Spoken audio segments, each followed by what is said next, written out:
මෑත කාලීනව තිබ්බ තරඟ විභාග කිහිපයකම තිබ්බ ගානක් තමා මේ ගැලීම් සටහන් සම්බන්ධ ගාන. මේ ගැලීම් සටහන් සම්බන්ධ ගානක් විසඳන්න කලින් අපි දැනගෙන ඉන්න ඕනේ සංකේත ටිකක් තියෙනවා.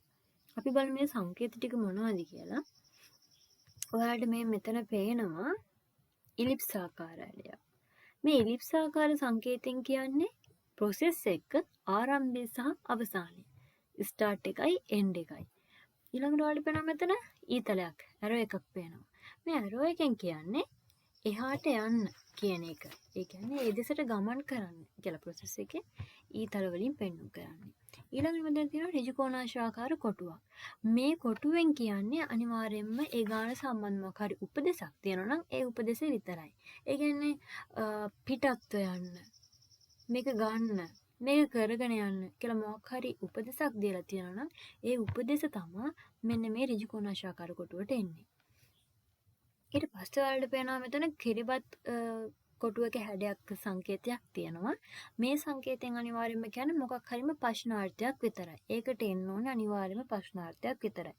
දැන් මේ වගේ කිරිබත් කොටුවේ හැඩයේ සංකේතයක් එක්ක ඔයාලට පහලින් හරි හරහට හරි රවුමක් එනවා අනිවාර්යෙන්. ඒ ප්‍රශ්නාර්ථයෙන් ඔව් කියන පිළිතුර හා නැත කියන පිළිතුර දාන තමයි මේ වගේ රවුමක් එන්නේ. එතකොට රවුම පාවිච්චි කරන්නේ ඔව් සහ නැත කියන දෙකට විතරයි.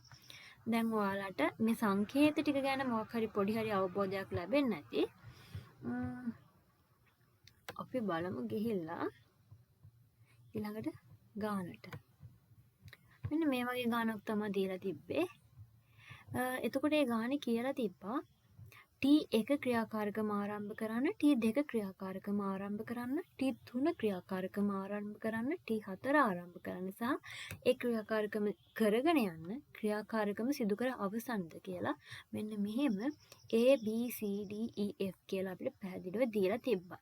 ඊට පස්සේ ඒත් එක යටින් දීලා තිබ්බා මේ ක්‍රියාකාරකම් ටික T1 T2 T3 T4 කියන්නේ පිළිවෙලට ක්‍රියාත්මක කරගෙන යන ක්‍රියාකාරකම් හතරක් කියලාත් ඒවට ගතවන කාලය පිළිවෙලින් පැය 2ක් 3ක් 4ක් 2ක් කියලා තමයි දීලා තිබ්බේ.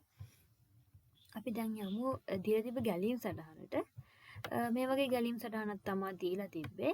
මේ ගැලීම් සටහන දීලා කියලා තිබ්බේ මේ ගැලීම් සටහනට අදාළ අර දීලා තිබ්බ A B C D E F කියන සංකේත ටික පුරවන්න කියලා.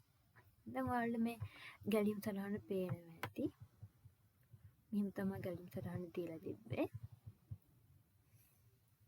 මේ ගැලීම් සටහන එතකොට බැලුවහම අපිට පේනවා මෙහෙම කිරිබත් කොටුවේ හැඩති කොටු 4ක් තියෙනවා. අපිට උඩ ගානේ දීලා තිබ්බේ එකම එක ප්‍රශ්නයයි. ඒ කොටු වලට අනිවාර්යෙන් එන්න ඕනේ කිරිබත් කොටුවේ හැඩයක් නම් ප්‍රශ්නාර්ථයක් එන්න ඕනේ. ඒ ගානට අනුව තිබ්බේ එකම එක ප්‍රශ්නයයි. මොකද්ද? ඒ ක්‍රියාකාරකම සිදු කර අවසන්ද? ඒ කියන්නේ එතනට එන්නේ අනිවාර්යෙන්ම F. අපි දාගමු F. අපිට ලේසියෙන්ම හොයාගන්න පුළුවන් එක ඒක නිසා අපි F දාගන්නවා. මෙතනටත් F දාගන්නවා. මෙතනටත් F දාගන්නවා. ඒ කියන්නේ ඔයාලට පැහැදිලි වෙනවා ක්‍රියාකාරකම් සිදු කර අවසන්ද කියලා අහන්නේ උඩ දීලා තිබ්බ ක්‍රියාකාරකම් 4ක් තියෙනවා කියලා. ඒ කියන්නේ මේ ක්‍රියාකාරකම් 4ෙම අවසානය ගැන තමයි මේ කියන්නේ. ඒ කියන්නේ ක්‍රියාකාරකම් සිදු කර අවසන්ද. මේ ක්‍රියාකාරකම් සිදු කරලා අවසන් නැත්නම් ඔව් කියන තැන අවසන් වෙලා නම් ඔව් කියන තැනට යනවා. අවසන් වෙලා නැත්නම් ආපහු නැත කියලා ආපහු ප්‍රොසෙස් එකටම යනවා. එතකොට මේකේ මේ විදිහට ක්‍රියාකාරකම අවසන් වෙලාද කියලා ප්‍රශ්නයක් අහන්න නම් අනිවාර්යෙන් උඩින් ක්‍රියාකාරකම ක්‍රියාත්මක වෙන්න ඕනේ. ඊට කලින් ක්‍රියාකාරකම ආරම්භ වෙන්න ඕනේ. ඒ ප්‍රශ්න දෙක තමයි එතකොට මේ දෙකට එන්නේ. උඩ දීලා තිබ්බා ක්‍රියාකාරකම ආරම්භ කරන්න සහ ක්‍රියාකාරකම කරගෙන යන්න කියලා. එතකොට අනිවාර්යෙන්ම අර දීලා තිබ්බ ක්‍රියාකාරකම් 4 ආරම්භය සහ ක්‍රියාකාරකම් කරගෙන යාම තමයි මේ A B C D E වලින් පෙන්වන්න කරන්නේ. අපි යන් ගැලීම් සටහනට මෙතෙන්ට ගියාට පස්සේ ඔයාලට එතකොට පේනවා මේ ගැලීම් සටහන ප්‍රොසෙස් 4 වෙන් වෙනව හඳුනා ගන්න පුළුවන්. මේක බලපුවම අපිට කියන්න පුළුවන් මෙතන තියෙන එක ප්‍රොසෙස් එකක්. මෙතනට ක්‍රියාකාරකම කරලා ඉවරයිද කියලා අහන්නේ මෙතනින් එක ප්‍රොසෙස් එකක් ඉවර වෙනවා. මෙතනට ගියම තව process එකක්. මෙතනින් අහනවා ක්‍රියාකාරකම කරලා ඉවරයිද කියලා. ඒ කියන්නේ තව process එකක් ඉවර වෙනවා. මෙතනින් අහනවා තව process එකක් F වලින්. ක්‍රියාකාරකම සිදු වෙලා අවසන් කියන්නේ මෙතන තියෙන තව එක process එකක්. ඒකට අපිට process හතරෙන් තුනක්ම මේ මෙතන තියෙනවා. ඒතකොට ඉතිරි process එක තමයි මේ යට තියෙන්නේ. ඒ කියන්නේ මේ process එක ක්‍රියාකාරකම සිදු කරලා අවසන්ද කියලා අහනවා. එහෙනම් මෙතන තියෙන එක process එකක්. එහෙනම් ඔයාලට අනිවාර්යෙන්ම මේ process හතර යන්නේ පිළිවෙලට කියලා තිබ්බා. එතකොට මෙතනට එන T1 T1 කියලා තිබ්බ අපිට A සංකේතේ. A වලින් තමයි T1 තිබ්බේ. මෙතනට එන්නේ එතකොට A. T2 දීලා තිබ්බේ B වලින්. එතකොට එන්නේ මෙතනට B.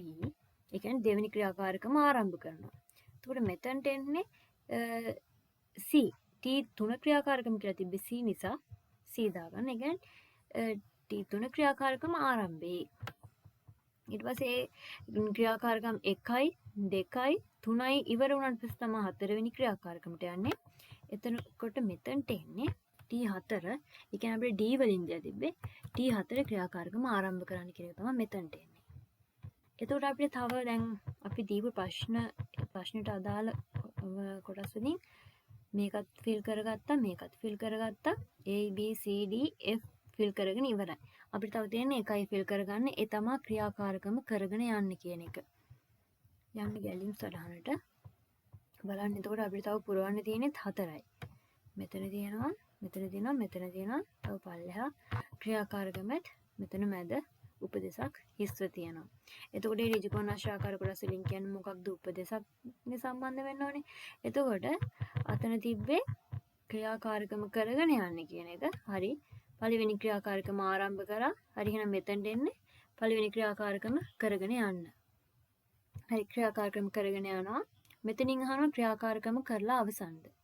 නෑ කියලා කිව්වොත් ආපහු උඩට යනවා. E වලට ගිහිල්ලා ආපහු ක්‍රියාකාරකම කරගෙන යන්න.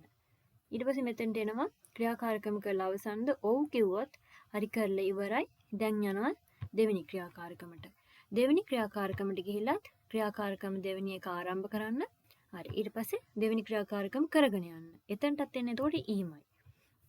ඊට පස්සේ කියනවා ක්‍රියාකාරකම කරලා අවසන්ද කියලා අහනවා. ඔව්. ඔව් නම් මෙතනට යනවා.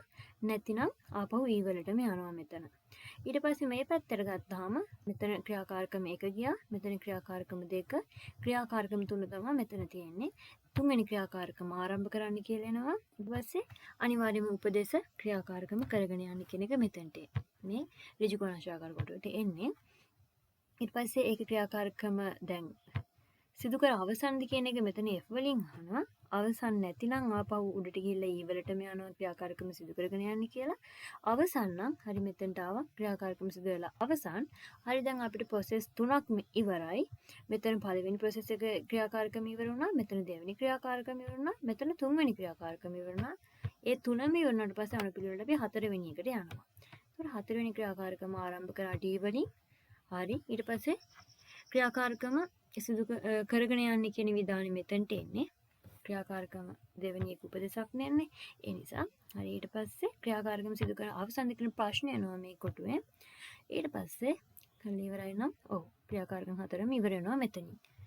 එහෙම ඉවර වෙලා නැතිනම් ආපහු උඩට ගිහිල්ලා ඒ ක්‍රියාකාරකම් කරගෙන යන්නේ කියලා ඒක ඉවරනට පස්සේ තමයි පල්ලෙහාට යන්නේ. මෙන්න මේ විදිහට තමයි ගැලීම් සටහන පුරව ගන්න අපිට දීලා තිබ්බේ. මම හිතනවා ඔයාලට පොඩිම හරි අවබෝධයක් හම්බෙන්නේ නැති කියලා. මේ ගාන ගැන ගොඩක් අමාරු ගානක් නෙමෙයි. හරියට බැලුවොත් මේක ලේසියෙන් හදන්න පුළුවන් ගානක්. මෙන්න මේ විදිහට තමයි මේ ගාන හදන්නේ.